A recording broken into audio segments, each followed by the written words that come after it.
to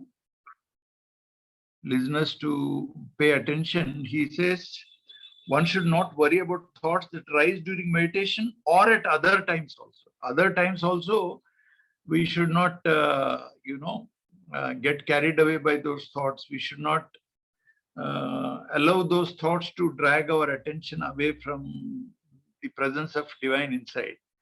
That training have to be carried on even other times of the day. You should try to live in the present, try to feel the presence of master and do whatever work you are doing, absorbed in the feeling of the master, or thinking that you're working for the sake of master. And if any thoughts come, we should not worry about those thoughts, because the thoughts come from infinity and they come and go. They are not your thoughts. The mind is cosmic mind, it comes and goes. Fifth point, it is generally seen that on cleaning the abhyasis, they go on spoiling their condition. How can they progress? They will get maximum benefit if they cooperate. Sixth point, one should develop craving for realization. Seventh point, abhyasis should imitate with wisdom the good things or good actions of the trainers. Eighth point, it is not possible to eradicate anger completely, as it is a thing bestowed by God. One should make right use of it. But greed is our own creation. It should be eradicated completely. One should make right use of it.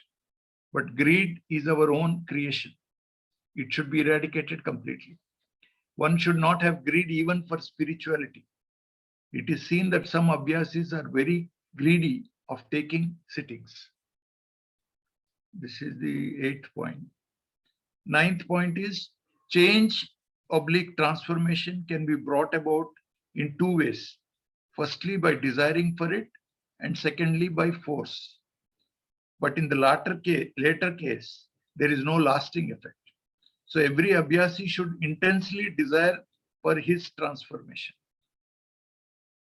10th point, one should control one's freedom of action. The 10 commandments are meant for this purpose only. 11th point, abhyasi should have control over little things, habits, etc. of the daily routine. If not, how can they expect to have control, command over big things? 12th point, chaste life should be preferred at all costs. There should be moderation in all matters. Chastity and moderation bespeak the character of a person. 13th point, one should be able to discriminate between good and bad. Having no discrimination is the characteristic of an inferior man. 14th, abhyasi should not entertain the idea of becoming a trainer. If anybody has the idea of rendering service, there are other ways by which he can serve. 15th point, it is not possible to attain a perfect balanced state, because perfect balance brings about death. But one can reach near to it where one becomes almost balanced. Last point, liking something means egoism. So one should rise above likes and dislikes. So these are the general points. I think we can recollect them again and again, because they're all practical points. We should meditate and try to bring them into practice. Anybody wants to any comments or any clarifications about these points? Because they're all have to be practiced, because these are hints for training. Actually, you're training our mind so that the mind becomes regulated and it becomes our slave. So in order to see that our mind becomes our slave, these hints are very useful in our training, actually.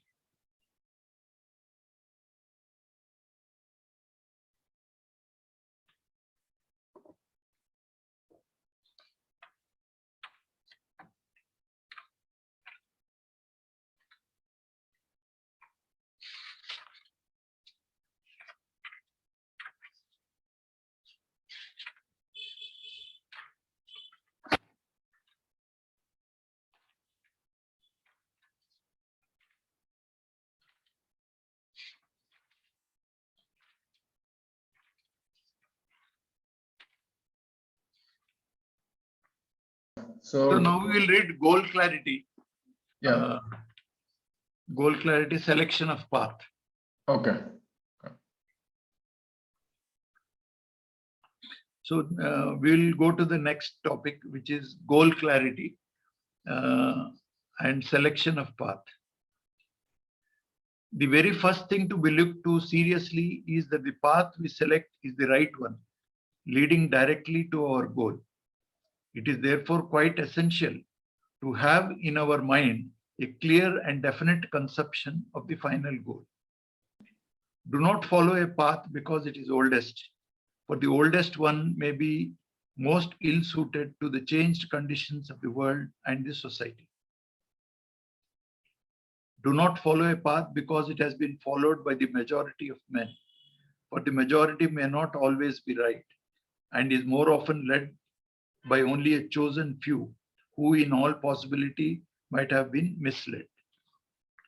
It is consequently very essential for everyone to fix his eyes on absolute reality with faith and confidence, and to adopt ways helpful and conducive to self-realization. We then march on up to the final point, where we assume the same pure form we had at the time of creation. Rajayoga is the old system of science followed by the great rishis and saints to help them in realizing self or God. It was first introduced by the great rishi who lived 72 generations prior to Raja Dasharath of the Surya dynasty. After pondering long over the subject, the great sage at last discovered that it is the outcome of the power which is similar to or identical with the thought power of man. The kingly thing in us is thought, which ultimately develops, steering us to our goal.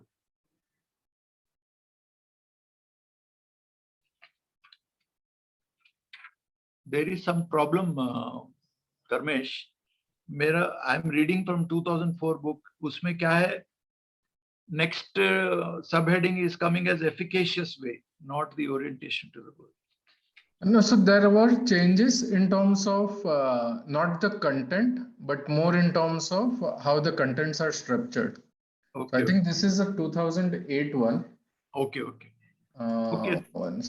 It is called now goal clarity. उस क्या है? मैं book में देखता हूँ.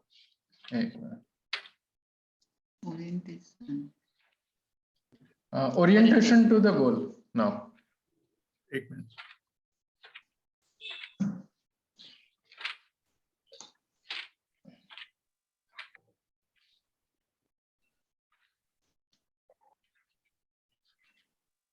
Orientation, ठीक है. मेरे किताब में 56 है. I'll read it. Orientation to the goal. While describing the events of your life, you have requested me not to read further if I have no leisure. In reply, I may say that I do have enough leisure, since I have attained leisure from my own self-creation. As such, it is now wholly yours. The events you relate do normally happen in life, but when one arrives at the concluding phase, all the past worries disappear in a moment. This is significant. He says when our meditation matures and our faith becomes firm, all past worries disappear in a moment, he says. There's a point it should give us inspiration to seriously try for intensifying our practice so that, practice matures. And then we should be capable of moving into that peaceful presence of the Master whenever we feel like we should be able to go there, and the mind should be instantly be peaceful. वो training करना है अपने. It is therefore advisable under all circumstances to have our attention directed towards the end or the goal. By God's grace, you now seem to be inclined towards it. This must be strengthened further. The kicks of the past should be considered to be like the thrashing by a teacher to bring the pupil round to the right path, and for which we should be grateful. Now, if I say that I am to bring you into the spiritual life, it may not be quite correct, since there is no question of bringing in. We have only to establish ourselves in reality. And thank God your thought is already helping you in the pursuit. This is an important point. We have only to establish ourselves in reality. Definitely, you have now gathered material to keep you up on the path. In other words, I may say that you have taken the object into your view. Now only the arrow is to be shot at the mark, the thought being the arrow and the heart the bow. But at the same time, it needs the application of force, which is there in the form of master's support. So important point he is trying to say here is, we have chosen the goal, which is the presence, subtle presence of divine in our thought itself, in our heart itself, where we feel the heartbeat. The goal is there with us always, and we have to release an arrow from the bow. We have to release our thought, and then the thought should get stuck into that goal, actually, into that object. And the bow is our heart, from where we maintain an intention of keeping this thought of divine, keeping the thought of presence of divine light in the heart is the releasing point. And there he says, my support is there to add force to this meditation. That is the point. So the trainers actually gives up. He'll also be meditating on the divine light. That thought will add force to your arrow, which is going towards the goal. Now only the arrow is to be shot at the mark, the thought being the arrow and the heart the bow. But at the same time, it needs the application of force, which is there in the form of the master's support. You are now aware of the destination and of the guide too. Nothing remains to be done now except to attach your thought firmly with that. When the attachment goes strong, it becomes indiscernible who is attached and with what. The consciousness of body drops off and the very thing remains which we may call elan vital, the life force. The method for this would be the same as referred to above, and the master's help would be indispensable to ensure the sure hit on the target. For this, it is also necessary to avoid taking in the impressions of bodily effects. This having been done, the formation of further samskars will stop, bringing their progressive growth to a close. The only solution would be to break off from this and to connect yourself with that. For this, the only method is meditation, as already prescribed to you. I hope you will now be regular in your practice. As for my services to you, I am ever ready for what I am capable of. I request you in all earnestness to accept my services. Nay, rather compel me to render the greatest service, so as to enable you to take away all that I have with me as my master's trust for you all, and which I am ever eager to distribute amongst you. So long as you do not find an opportunity to see me in person, think that I am already there with you. This will help you in promoting absorbency in yourself.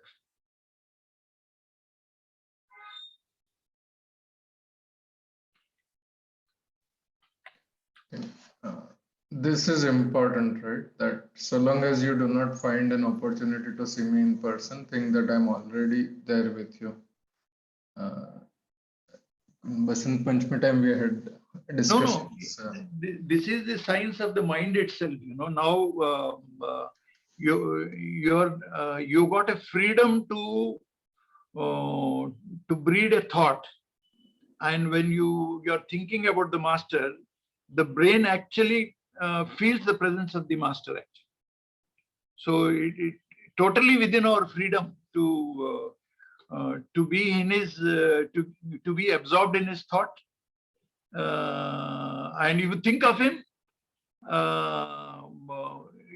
you will feel a calm. You see, there are whenever we are writing a diary or whenever we are talking about the state of mind, there are two important things you should know. You will feel there is what is called, the scientific term, neuroscientists talk, what is called valence. That means whether you have a pleasant feeling or an unpleasant feeling or a neutral feeling. And there's another thing called arousal, whether you are calm or jittery, whether you are highly excited or extremely calm. So these things are feelings in your body. These feelings all of us feel, and these feelings will be continuously be present 24 hours of the day. If you just examine yourself now, you will know whether whether you're feeling pleasant or neutral or unpleasant, or whether you're feeling calm or excited or disturbed or something like that. Like suppose you go to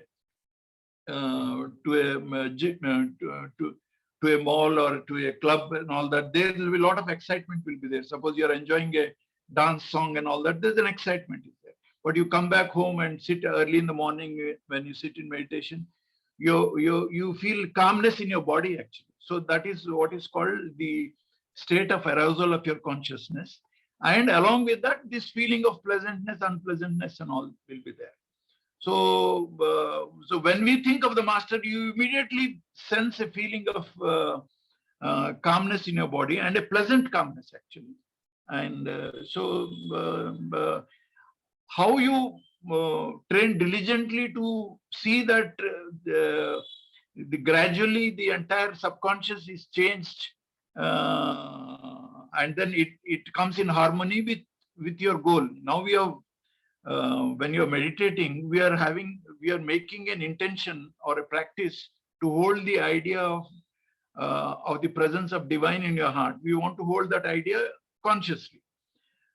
A stage comes when your subconscious is totally molded under that will, and then it will become natural. Then you don't have to meditate at all. Then you will be naturally living in a state of Sahaja Samadhi actually. So how diligently you're training yourself is the point. So now when we are listening, when you're talking about him, automatically you will feel that pleasant calmness within you. That is a science actually. Babuji himself is telling, it is Rajayoga is a science actually. So this is a science. And I'm in this business for the last more than 45 years. I know hundreds of people who are practicing this, and they all feel this normally, the peaceful calmness whenever they think about the master. This is not one-off exceptional or something grand happening and all that. Because the nature of the master is perfect balance. When you think of him, that balance will automatically come to you. This is as straightforward as when you go to the sunlight, you will feel warm. It is like that. Yeah. So it need not surprise you and make you feel that it's a big discovery. It's a normal phenomena for all of us. Yes. Okay, then anybody can read this Efficacious Way.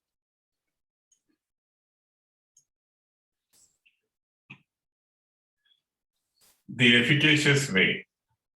The rituals given in the Mimamsa are opposed by Shankara in his Vedanta philosophy, but I have no concern with any of the above views. The rituals no doubt help to some extent, but only in promoting sattvic vrittis.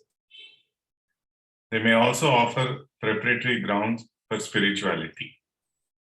As such, I have no objection if it is taken up, by the way, with everything else cooperative to realization.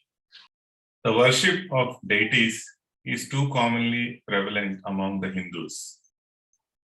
It is done with the object of material gain or safety of the children. The female folk mostly adhere to it because they give birth to and bring up children, and hence their ties of affection grow stronger. Let them play their own part, and we should attend to our own. I'm not in favor of japa, which is exclusively external in character, though I too advise japa in certain cases, but they are of different type. These are really the means by which an Abhyasi is to try for his own growth himself. But in our samstha, the task is taken up by the master who feeds him with the spiritual force through transmission. Now it depends upon the Abhyasi to extract from the master as much as he can through love and devotion. The greater the devotion and surrender, the greater will be the force flowing into him. The greater the devotion and surrender, the greater will be the force flowing into him. Now, about reciting God's name over and over again, advised by certain sages as the surest means of liberation in the Kali Yuga. I believe that unless we merge ourselves in the vibrations produced by reciting God's name, we can never be sure of getting the desired result. Some scriptures tell us that if we recite the name of God continuously for 24 hours, we shall have his darshan. My mother once long ago did it in all earnestness, but to no effect. The theory of darshana too, as popularly believed, is not at all convincing to me on the basis of my own experience and anubhava in realization. I too sometimes advise mental recitation of Rama, resting our thought all the while on his attribute of all pervadingness. This process is helpful in bringing about the state of constant remembrance too. Strictly speaking, we do not actually recite anything, but only fix our thought on the attribute without trying to picture it in our vision. We have to approach the immaterial absolute. For that, we have to take up the form of the master before us, but only when the guru is admittedly of the highest caliber and has his condition merged completely in God.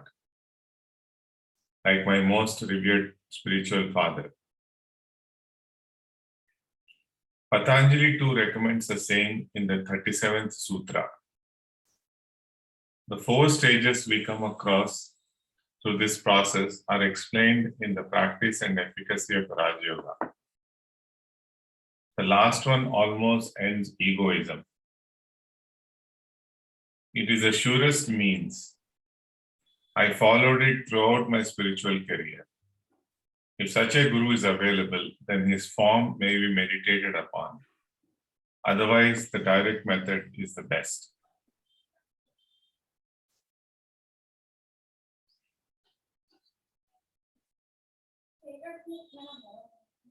Lastly, I may add that if you thirst for realization, try to be as simple as nature herself and adopt similar means, just as you adopt childish ways to please the baby whom you wish to fondle.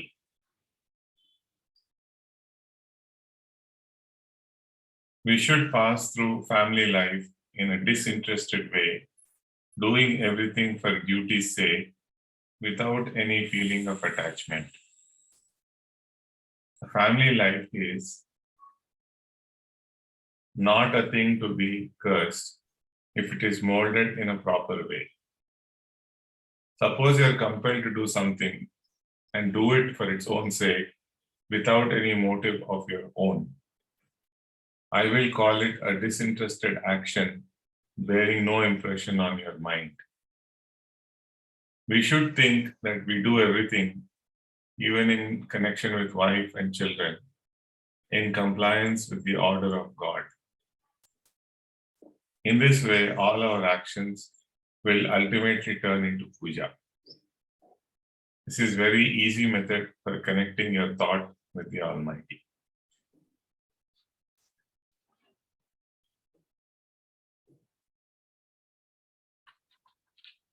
I just want to repeat an important point for our remembrance. I do sometimes advise mental recitation of Rama, resting our thought all the while on his attribute of all-pervadingness. The process is helpful in bringing about the state of constant remembrance. Strictly speaking, we do not actually recite anything, but only fix our thought on attribute, trying to picture it in our vision. In meditation, we are trying to hold the thought of presence of divine in the heart. Other places, he said, when your spare time, he says, you think that God is pervading in all animate and inanimate things, and try to be absorbed in that thought as long as is possible. He says, you should have a firm conviction that God is pervading in all animate and inanimate things. And when you're walking, it is possible to hold that idea in your conscious mind. So that is what is actually called constant remembrance or mindfulness. Actually, you are mindful of the presence of divinity in your conscious mind. So you keep on training like that, then gradually the mind will get molded in that direction. Whatever you think repeatedly, the tendency of the mind will flow in that direction. It becomes easier and easier. Like suppose we try to talk about politics. When we meet friends, our mind will be talking about politics. Suppose we are talking about share market, our thoughts will be, we tend to generally talk about share market when we meet friends and all that. Suppose we are reading these books and then thinking about the master, we feel like talking about this. The trend of the mind will be towards the subject which we have entertained continuously for a long time. So we have to exploit that nature of the mind and use it for our purposes. Instead of not guarding it and allowing to drift, and then allowing other people to control your mind, manipulate your mind by television, by paper, newspaper, listening to people who have got no spiritual. That's why Basant Panchami, we read Lalaji's 6 points. He says, don't meet with people who, with strangers who have no faith in God. He says, don't mix with people who do not have faith in God. Because they'll talk everything except God. So your mind also will run in that direction actually. This is important.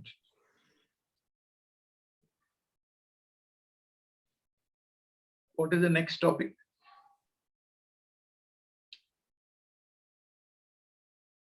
Ramchandra's Rajayoga, centrifugal process. ठीक है, ये भी पढ़ लेंगे. We'll read that also, Srinivas. Okay, sir. Sri Ramchandra's Rajayoga, centrifugal process. The Shahajahanpur system of training is of a very high standard. It hits at the very root and proceeds from the center to the circumference. It's a centrifugal process and produces deep-rooted and lasting effect. There are, however, teachers of the type like Srinivas, I'll just like today's diary saying, can you read diary saying? Because that is connected to this idea actually. Yes.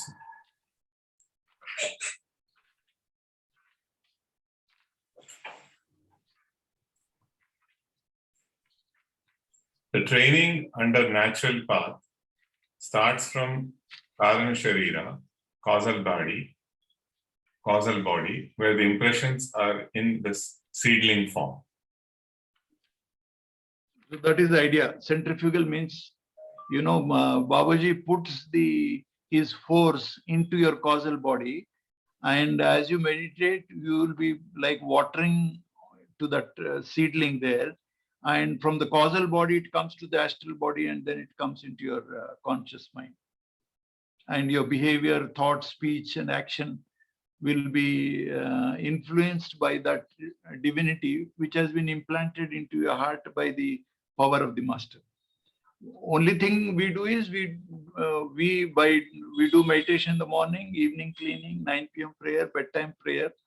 So this seedling is watered by these practices. And because of this training, that seedling from the causal form, it flowers into the astral and then finally into the physical form. Our behavior, our speech, our talk, everything is tinged with the divine flavor actually, because that is growing from, that is a centrifugal process. I don't know which page it is I'm searching. Anyway, you read it, I'll see. There are, however, teachers of the type who follow a different course, touching the surface layers of grosser consciousness in order to paralyze the senses of the abhyasi and thus create a state of coma. The effect thus produced, though pleasing to the abhyasi at the time, finally results in dullness of mind and loss of intelligence.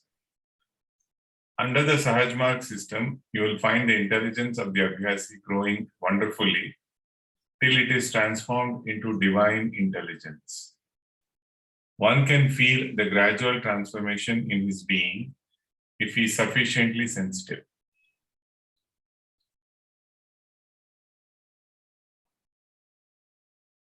That there are particles pre-existing at the time of creation means particles of matter, since matter in its own form, being a subsequent creation, did not exist at that time. What existed then may better be termed as energy, and the word used here refers to the particles of energy which afterwards developed into matter by the action of show or the primary stir. Srinivas, just hold on. This actually answers the question which we are reading in the first paragraph of the first commandment of Master. He says particles are coming into action. So now he is himself clarifying what that particle means. Very significant, because when we contemplated about the first commandment, 1 minute, I'll just.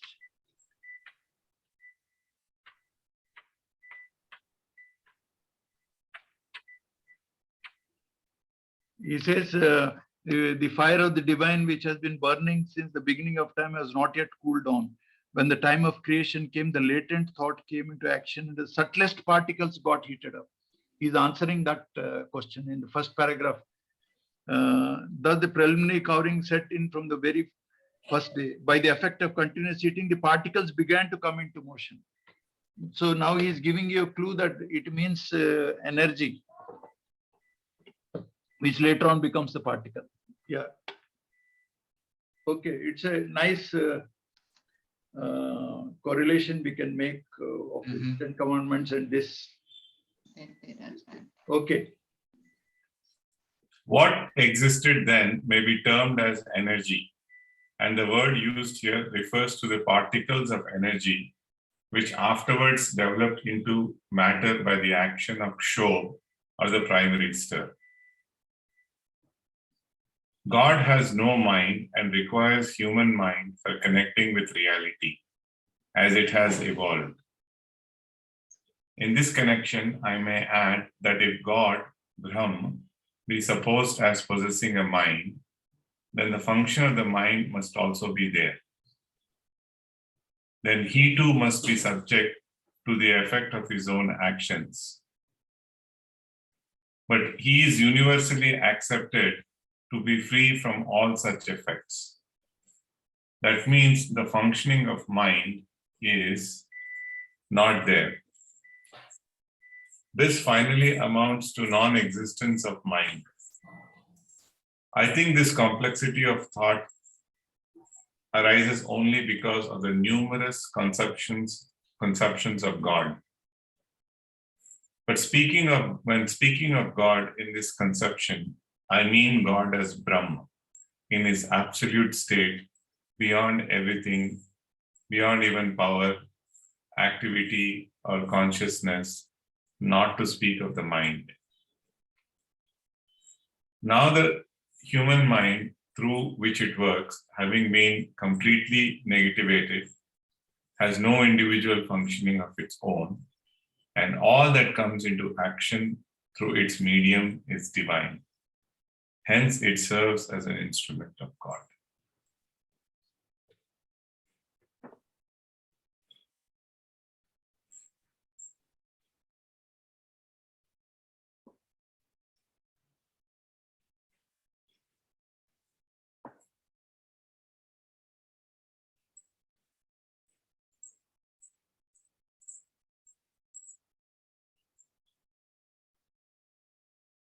Any question or comments or anything anybody wants to talk about it?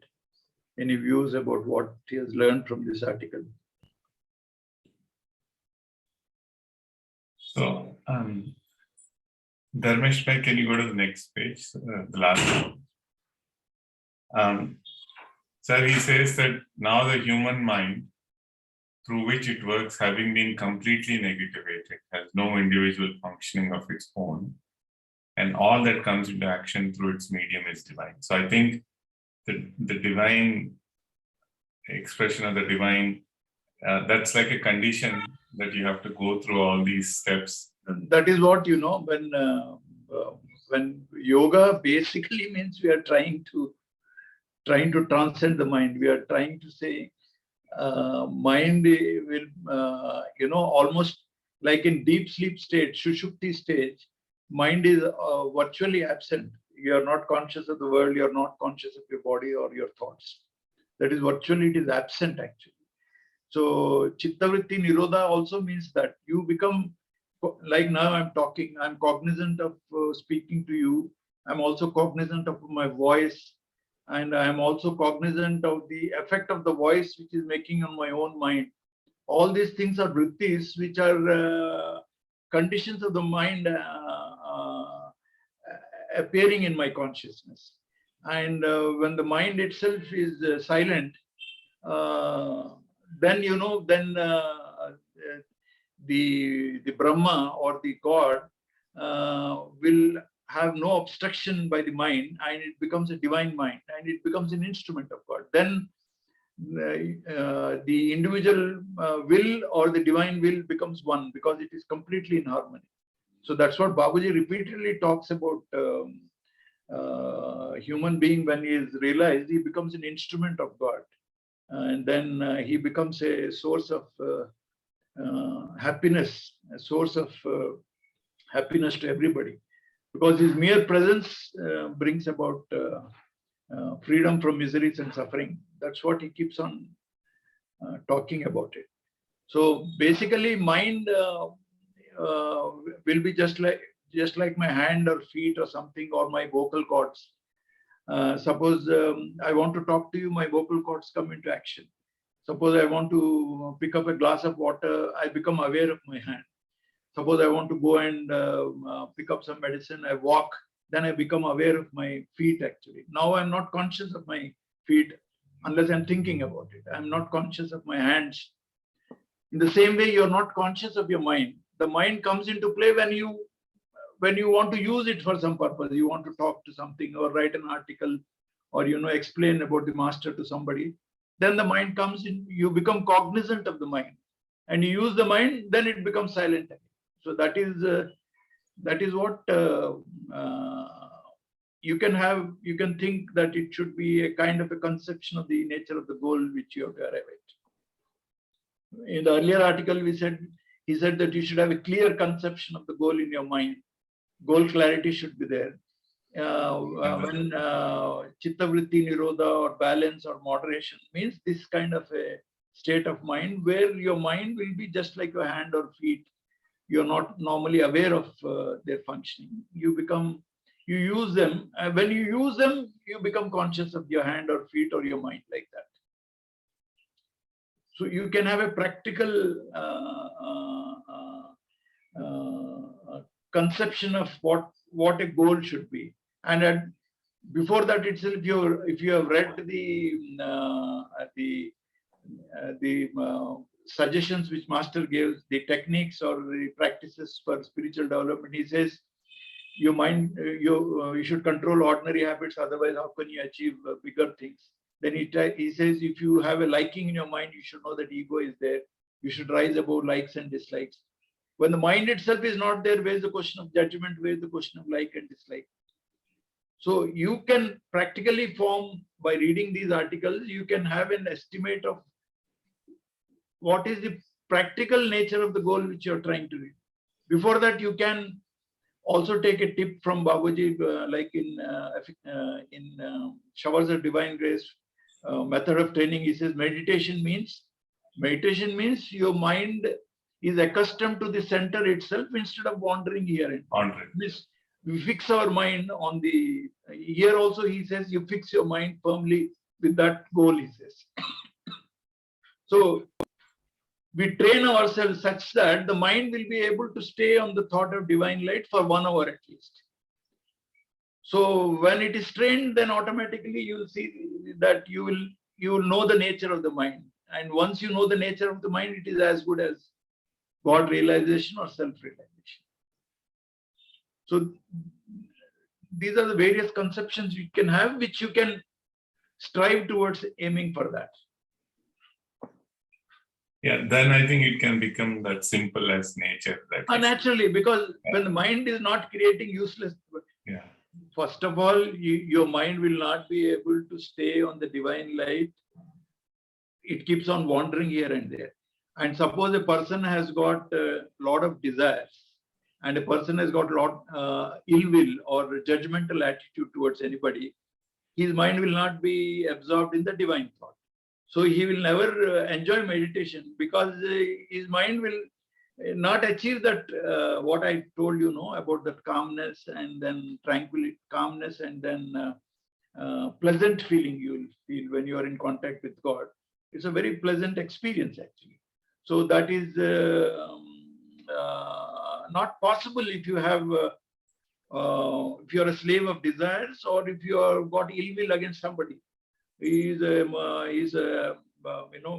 different caste. He's not a disciple of Babuji, so that's why I don't like him.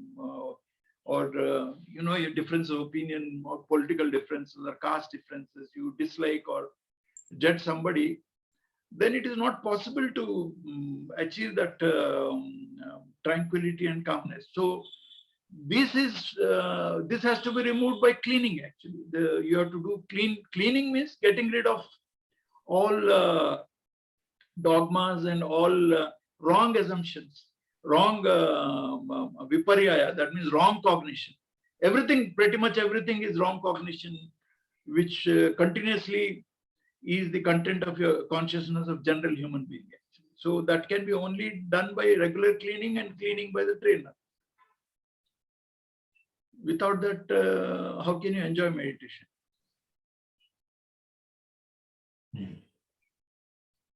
మీకు అర్థమవుతుంది దావులు? Yes, sir. Yes, sir. It's very clear. మీ మనసులో మీకు negative feeling ఉందనుకోండి, against anybody. Correct.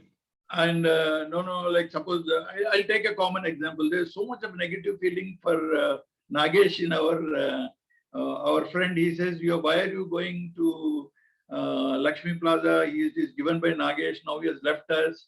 So he's a bad person.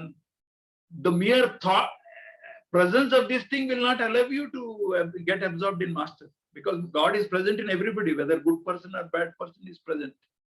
So how can you succeed in meditation?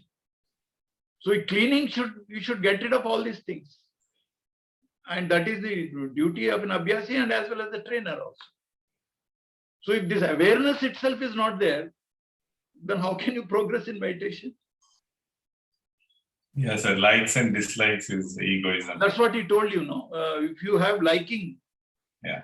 Earlier you liked Nagesh because he's giving you some space to meditation. Now, since he has left the organization, joined some other organization, you dislike it. And then he is telling you should rise above likes and dislikes. So you are not giving appropriate attention or the respect due to the guru when he's trying to tell you. You're not even willing to accept his thought also. Then what's the question? Then the question, yoga is union with the master. You're not willing to accept his very simple thought. Where is the question of progress? He's asking you to move north and you're moving south, sir. That's opposite problem kada. ఇది చదివి ఆయన మనం మననం చేసి ఆలోచిస్తే కొద్దిగా improvement ఉంటుంది. లేక మనకు అంత తెలుసు, it's I'm very loyal to the master, that fellow other fellow is not loyal. So it is ఇప్పుడు తుర్కోళ్ళు అదే అంటారు కదా, it is our duty to reform the whole world is not thinking about God. So even if you kill them, at least they'll go to heaven because that is my duty, and the whole Muslim world, they have been taught like that. So they have been indoctrinated saying that you have to convert everybody into Islam. Because he has been indoctrinated like that. Strong. So anybody who does not accept his conception, it's a mere thought, conception of reality or God, he's your enemy. Whereas here, yoga is, we are trying to transcend mind itself. We want the mind not to produce any thoughts at all. We want the mind to be always in a state of peace and tranquility, where hardly any thoughts. You're simple, you're like a simple. The flower does not say that no. This fellow is a Hindu, is a Christian, is a black fellow, white fellow. I'll not give fragrance to that fellow. It will not do like that. No?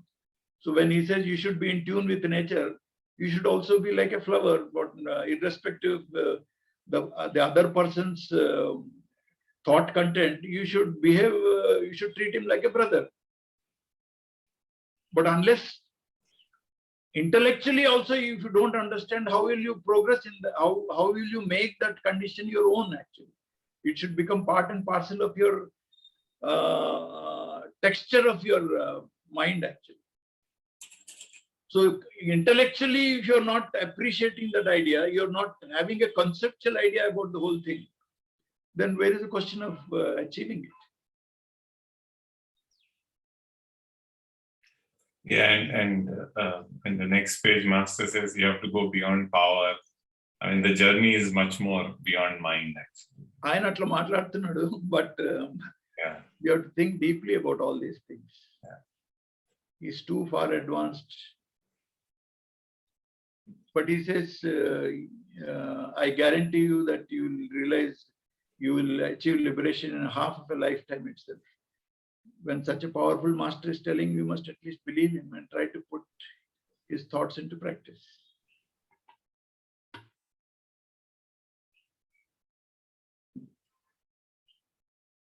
I think today we'll stop. These are all very rich literature. We can keep finishing these articles.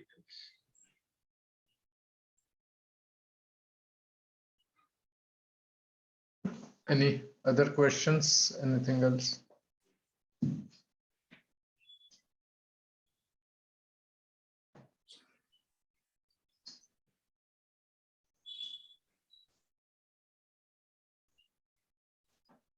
So anybody can recount all the 16 points he has mentioned.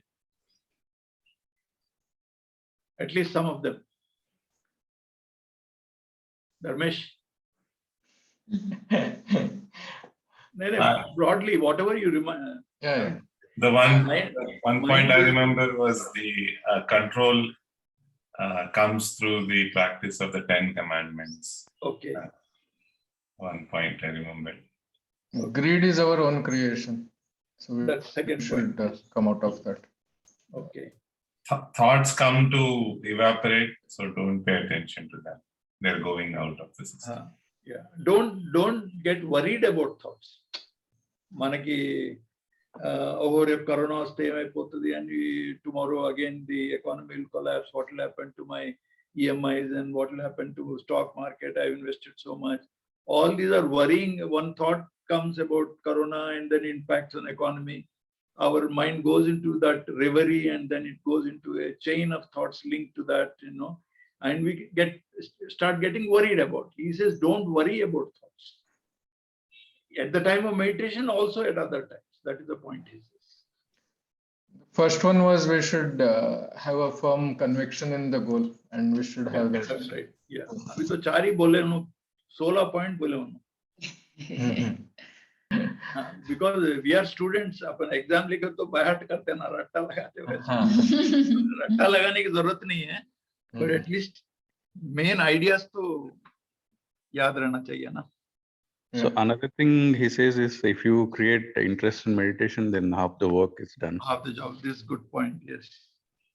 How will you create interest? How to create interest? You tell me, Raghavan. What motivates you to develop interest in treatment? one thing is to keep at least to be in that the condition that we have been offered during the meditation. Then we kind of ruminate over it throughout the day. That is, he says, we brood about the condition, it will develop sensitivity. But sensitivity is different. The question I am asking is how to develop interest in meditation. What motivates you to practice systematically with passion and all that? That is it. My question is different. That question is for developing sensitivity and then progressing smoothly on the path. If interest in meditation is developed, half the job is done. How do you develop interest? That's my question. How are you, what practical methods you employ to develop interest in meditation? My question is that. Yeah. So, sir, I think one thing you mentioned about the goal clarity. I think if you goal clarity we all got now. No, I'm saying that you have to transcend mind, and then you should merge in the material absolute, what the only God and power, to bring us up to that stage. That means our mind should be the same like Babuji's mind, and then it should be in harmony with mind. Intellectually very well accepted. But how to develop interest, that's the question I am asking. Now, after reading the article, everybody has got an idea about what is the goal clarity, at least intellectually. Now, everybody have a concept what is health and all that. You know, you should not have any disease, you should feel no disturbance in your body and all that is well understood. So now the goal after reading these articles, it's well understood. But how to develop interest in meditation? Actually, what I have experienced is when you are contemplating, when you don't treat sadhana as separate.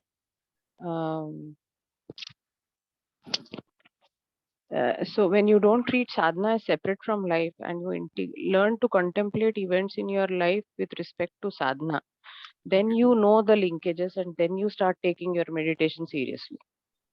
That's one good point. Yes. Anybody else wants to contribute to this discussion? How you go about it? That's one good point. Anything else? There is one article actually like on determination, sir, with love and devotion, and with a determination we should proceed further. The determination is our determination. I understand how to develop interest in again the question. Deepti, she has told one point. Interest etla perugutadi neeku. Another point, when we do constant remembrance or constantly in that. Discrimination between what is good and bad. Suppose a person is not having discrimination, he is an inferior person antunnadu indulo. So discrimination ki interest ki link untadu anamata. There is a link between discrimination and interest in meditation.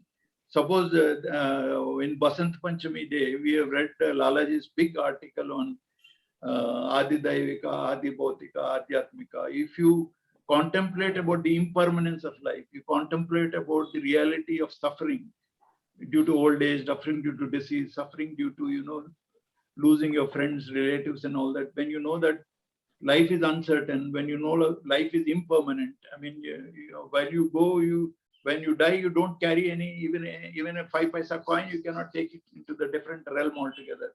You can't carry your clothes, your car, wife, children, you can't carry. So everything is impermanent, and then everything is unsatisfactory. Nothing, because if everything is satisfied, everybody should be happy in this world if they've achieved their material goals. To get a good job, you got basic security, food, clothing and shelter, you got food to eat, and then you got no diseases, then everybody should have been happy. But then you know that you're not happy. So that is the things which are impermanent can never give you happiness. And that is called Sat Asat Viveka. That means temporary things, if you put all your eggs in a basket which is of a temporary nature, that is not a wise thing. So God is a permanent thing in us.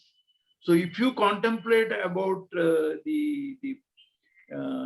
about these three factors, Adi Daivika, Adi Bhautika and Adhyatmika, or think about the suffering during the process of birth, suffering during the process of death, suffering due to old age, suffering due to diseases, and suffering due to the amount of frustration effort needed to acquire objects of your interest, sensory pleasures, or name and fame and all that. There's a lot of fight, is a lot of strain, and power is psychic energy has to be expended to get what you desire in this world. And there's a big if, like if you read Bhagavad Gita in the 16th chapter, 18th chapter, finally he says there are 5 factors or 4 factors involved in your, if your desire has to be fulfilled. There he says 4 factors. Suppose your mind should be working well, the instruments should be working well, the corresponding society should also be favorable. Finally, X factor, God's will should be there, then only your desire is fulfilled. So if you have any desire, it doesn't mean automatically your desire is fulfilled. 4 factors కలిసి వస్తేనే you are satisfied in this world. So there is more chances of frustration and failure in this world. Whereas if you think about it, then you feel that I'm wasting my, you're running after a mirage, or you're wasting your life in unproductive goals. So then your interest in meditation will increase. That is the point which you have to understand. So Viveka leads to interest in meditation, which is also, he has mentioned, a person should know what is good and bad. If he does not have discrimination, he is an inferior person. That's what he says. Ravi, arthamutunda neeku? Yes, sir. Yes, sir. Yeah. That is how your interest will grow. Anything else? Only 5 points are covered.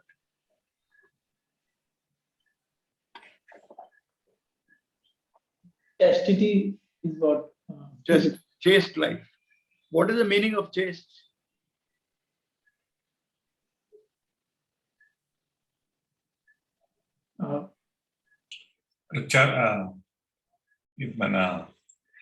The 5 qualities of the upper dantlo brahmacharyamu, sir, in the sense charinchuta. I mean, you are moving along with the Lord. Brahmacharya very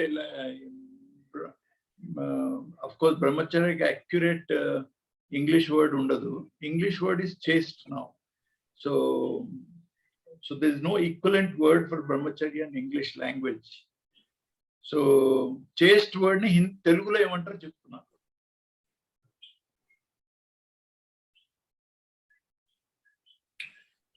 Or any Indian languages, our mother tongue, what does it mean by chaste?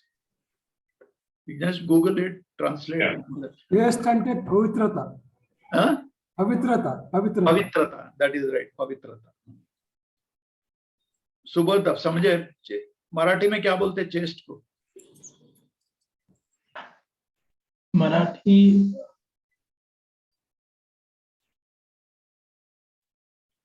अपन तो पढ़ लिए, बाबूजी बोले कि we should lead a chaste this life, but अपने को उसका understanding, वो माइंड का वो फीलिंग वगैरह वो अपने को दिल में समझ में आना चाहिए ना, फीलिंग आना चाहिए. What is that?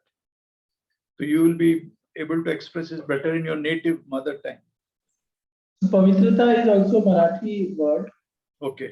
Like it's also there, but like it can have multiple aspects, right? Like what specifically to Pavitrata is? Yeah, but what Venkatratnam says, Pavitra, this thing. Any other Google Translate lemundi this? Pavitramaina ane undi sir. Pavitramaina. Yeah, sadgunalu kalgina. That's right. Good. Sadgunalu kalgina. Manchu lakshanalu kalgina. Okay. What are the other points? 7, 8 points. Google translation in Marathi is Shuddha. क्या है? Shuddha. Shuddha, purity. Purity. Purity, ये लोग पवित्रता बोल रहे हैं, आप purity बोल रहे हैं.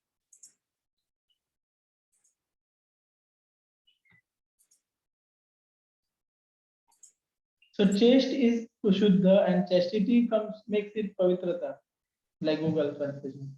Okay, ठीक है. Okay. I think the one more was we cannot get rid of anger completely. We should make proper use of the anger. Yeah, that's right. Babuji, in earlier this thing he says, Kama and Krodha are creations of God. You cannot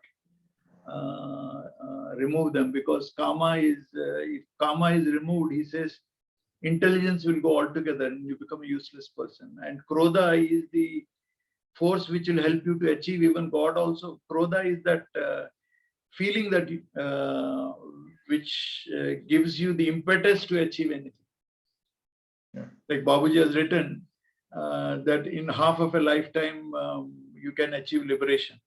When the thought comes, I can also do it. The feeling that I can also do is backed by actually a Krodha actually. So that is the motivating force which will help you to do that. So you have to utilize it properly. He is not talking of Krodha in the sense you are angry and then you are megalomaniac, you become angry when somebody insults you. Not that kind of Krodha. It is the motivating your intentions to achieve a particular goal using your willpower is the force which you can call as Krodha actually.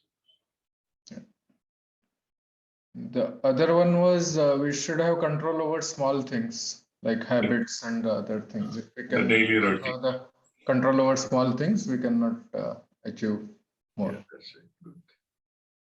Yeah. Liking, disliking, we already covered. Yeah. So what else? मेरा मतलब ये है कि अपन लोग ऐसा सोचने से at least some points will stick and go deep into our minds. So it is not possible to attain a perfect balance state because perfect balance brings about death, but one can reach near to it where one becomes almost balanced. फिर दोबारा पढ़ो एक बार पूरा. One should aspire for the highest. Peace and other things should be secondary. Second, one must be regular in abhyas. If interest in meditation is created, half the work is done. After finishing puja, one must look to or brood over his condition. This helps him develop sensitivity. So goal, regularity, and then sensitivity. One should not worry about the thoughts that rise during meditation or at other times. They rise for the sake of evaporation. It is not possible to become completely thoughtless. The fifth essential is one should develop craving for realization. Sixth, abhyasis should imitate with wisdom the good things or good actions of the trainers. Seventh, it is not possible to eradicate anger completely, as it is a thing bestowed by God. One should make right use of it. Eighth, greed is our own creation. It should be eradicated completely. One should not have greed even for spirituality. It is seen that some abhyasis are very greedy about taking sittings. 7. Change transformation can be brought about in two ways. Firstly, by desiring for it, and secondly, by force. But in the latter case, there is no lasting effect. So every abhyasi should intensely desire for his transformation. This was missed by. So every abhyasi should intensely desire for his transformation. 10th, one should control one's freedom of action. The 10 commandments are meant for this purpose only. 11, abhyasis should have control over little things, habits, etc. of the daily routine. If not, how can they expect to have control, command over big things? Chaste life should be preferred at all costs. There should be moderation in all matters. Chastity and moderation bespeak the character of a person. Actually, chaste, generally the word in English is used in relationship between two sexes actually. So, वो context में आता. So, that is why Babuji says you should try to address all women as sisters or, Devi or something like that. We should think that all women are sisters in like Swami Vivekananda also they talk. That is, Swami Vivekananda places a lot of importance on chastity actually. 13. One should be able to discriminate between good and bad. Having no discrimination is the characteristic of an inferior man. It is not possible to attain a perfect balanced state because perfect balance brings about death. But one can reach near to it where one becomes almost balanced. Like the point A meditation, when we do it before going to sleep, we should try to dwell that all people in the world are brothers and sisters.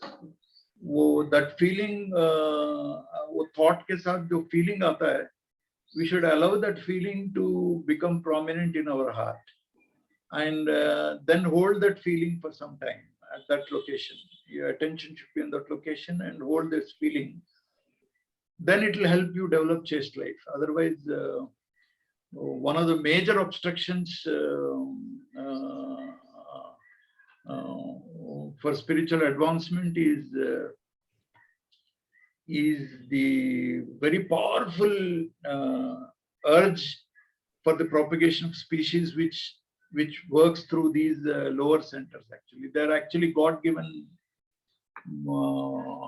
tendencies. So they have their own agenda, and then most of us are victims of that agenda. So that becomes a very powerful obstruction on the path of spirituality. Actually, you can use the word lust, or the opposite of chaste, and then that is a problem actually. So spirituality in that way, our ancient people said that you have to go to the jungle and then cut off your relationship with your wife, children, and all that. That was one of the reasons why they found it extremely difficult to lead a chaste life, at least in thought level, actually. To the extent that, even there's a story in Mahabharata that somebody said you require a chaste person to conduct this yajna or something, and somebody says you should go to Bhishma, then he is the person. So when somebody asks him, he says, no, in my thought, I could not maintain chastity. I'm not a fit person to offer that yajna. So only chaste person is in this world is Lord Krishna is there. You ask him. That's the point, and the finer points of these things. And in one of the letters to Raghavendra Rao, Babuji says, if you have an interaction with your spouse or family, if you do not have the idea of propagating the species or idea of having children, he says that is lust. So you can understand what is the idea behind his talking of. Can you come again? I didn't get the last point. No, don't worry about it. What I'm saying is, men and women are created by God for a certain purpose. And in Hinduism, especially in Sanatana Dharma, when a person gets married, when they want to lead a family life, to bring children into this world, they actually pray to God, they look for auspicious day. Then only it's a very sacred activity to bring children into this world. In India, it's a very sacred activity. But whereas in other religions, or especially Christianity, it's considered a sin actually. But if that idea is not there, but only to enjoy sensual pleasures, that comes under the aspect of lust actually. That is the idea.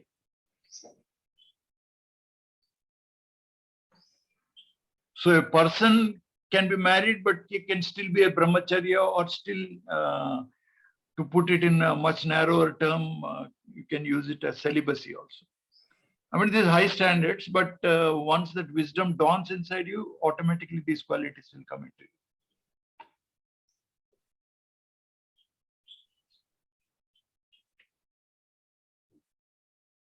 The last one is liking something means egoism. So one should rise above likes and dislikes.